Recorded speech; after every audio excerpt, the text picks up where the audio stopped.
आकाशवाणी इम्फाल नयनी देवी ने पाव पाजरी।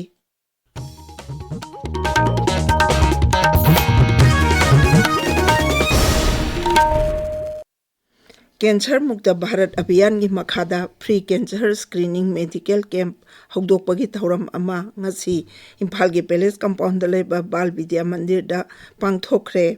महाराष्ट्र की सैधाम कैंसर हॉस्पिटल राहुरी देवदेश प्रतिष्ठान मुंबई अमसुंग नेशनल मेडिकल ऑर्गेनाइजेशन MMO ना पुनः खुजमनरगा सिनबा थौरम अदुदा देवदेश प्रतिष्ठान की chairman doctor Vaibhav R Diyogikar, AYUSH की director doctor Akoijam Lokendra Singh, national medical organisation की president doctor TH Sachin Dev Singh सरुक याखी।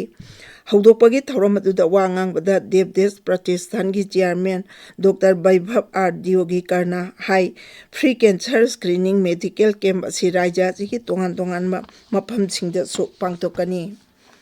हिंदू सम्मेलन समिति की मिपम अमंग असी राजश्री भगतचंद्र स्किल डेवलपमेंट सेंटर हरावरौदा पांगथोकली।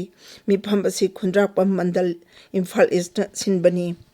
प्रधानमंत्री सड़क योजना की मखादा Manipur state rural road development authority ने सेंगबत्खिबा मरामदगी पुरुल फावगी किलोमीटर 19 सांगबा लंबी की फिबम फट्रिबा असी अथुबा मतमदा मरी लेनबा अथॉरिटी सिंगना मियेंग चंगबीदुना सेमजिनबिनबा अपील तौरकली। हिरम असिगी मतंगदा इखोगी सेनापति पौमिना हाई लंबी असिना खुंगंग कुंट्रालोंगी खुंजाली सिंग यांकैरोंगी नुमित खुदिंगी चतोक चचिनगी लंबी ओइरिबनी। हाइरिबा लंबी असि फिबम फत्तबना मरम ओइरगा अनाबा अमदि अहल ओइरबा मियोइसिंगदा खुदोंचादबा मायोकनाहले।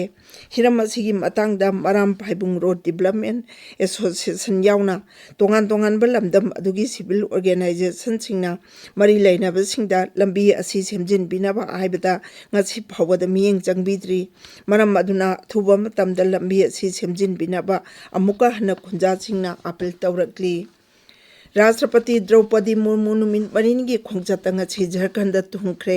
महाके खोंचत मनुदा राष्ट्रपति ना राज्य अदुगी कादमादा सागदबा श्री जगन्नाथ मंदिर अमसुंग जामशेदपुर की बारीदीदा सागदबा मणिपाल टाटा मेडिकल कॉलेज की उरेप उयुंग तमखरे। थौरम अदुदा राज्यपाल संतोष कुमार गंगवार, केंद्र की मंत्री धर्मेंद्र प्रधान, मुख्यमंत्री हेमंत सोरेन मदी अतई मकोक थोंबल सिंह सिंह सरुक याखी। केंद्र की रोड ट्रांसपोर्ट एंड हाईवेज मंत्री नितिन गडकरी ना हाइरी लेबाक असिदा लंबी की खुदोंथिफा तौदोकसिंग तोइना थोकपगी चांग हेनगलकली। सरकार असिना लंबी थोंगी मतंगदा चेक्सिन थौरांग लौखटपा असिना ख्वाइदगी मरुओइबा तौदांग ओइगनी। वफम असि न्यू दिल्लीदा ngasi पांगथोकखिबा national conclave on road safety की थौरमदा फोंदोकखिबनी। मंत्री ना हाई चई खुदिंगी यामद्रबदा मियोइ लाख 5 हेना लंबी की खुदोंथिबा तौदोक थोकली मियोइ लाख 1.5 हेना सीरी। थौरम अदुदा वा ngangbada श्री गडकरी ना प्रधानमंत्री नरेंद्र मोदी ना हौदोकखिबा PM राहत स्कीम की मतंगदसु वा nganखि। छत्तीसगढ़ की बीजापुर जिला ngasi अयुक सिक्योरिटी फोर्स का खुदथोंगनाबदा माओइस्ट की मियोइ अनि सीरे। सीरबा मियोइसिंग अदुदगी राइफल अहुम नोंमै मरु अमदि अतै खुसुकुलाइसिंग फागतपा ngamखि।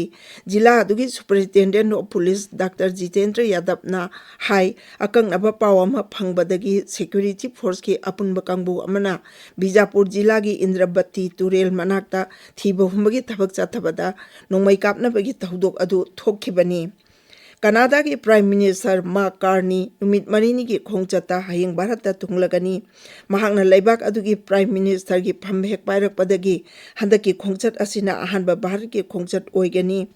केंद्र की मपाल थौरम मंत्रालय की मतुंग इना हयेंग मार्क कार्नी मुंबईदा थुंगलबा मतुंग नुमित इनी चुपना ललोल तिकी लमदा थबक तौरिबा भारत अमसुंग कनाडा की CEO सिंग अमसुंग सेल थुंगी मरमदा अखंग अहिसिंग उनदुना वारी सानगनी। मसिगी मतुंग मार्च की तांग अमदा माहक न्यू दिल्लीदा थुंगलबा मतुंग मथंगी नुमिता प्रधानमंत्री नरेंद्र मोदी का अवांग बथाकी मिफम अमा हैदराबाद हाउस दा पांगथोकनी। ICC Men's T20 World Cup की Super 8 Group 1 की मैच अमदंगसी भारत का जिम्बाब्वे का चेन्नई की MM चिदम्बरम स्टेडियम दा सानरगनी मैच हसिंग असि नुमिदांग पुंग 3 होगनी ग्रुप असि के अतोपा मैच अमदा वेस्ट इंडीज का साउथ अफ्रीका का थेंगनगनी अहमदाबाद की नरेंद्र मोदी स्टेडियम दा सानगदब मैच हसिंग असि नुंथिल पुंग 3 दा होगनी पाउ लोइजरे Kakraba. Tung